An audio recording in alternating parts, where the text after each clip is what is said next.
действительно такой уникальный случай, просто уникальный случай. Это случай, действительно, то есть человек проходил, увидел, вот как Нариман Оджа рассказывал, увидел фотокопии на османском, староосманском языке, уже арабской вязью.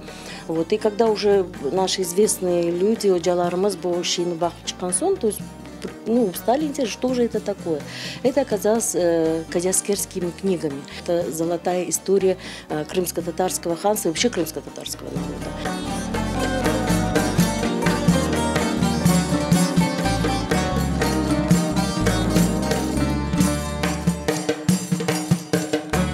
Мы ставим цель, и до сих пор у нас эта цель стоит, чтобы получить ксерокопии оставшихся. Они находятся сейчас, все эти 121 том, находятся в Санкт-Петербургской библиотеке.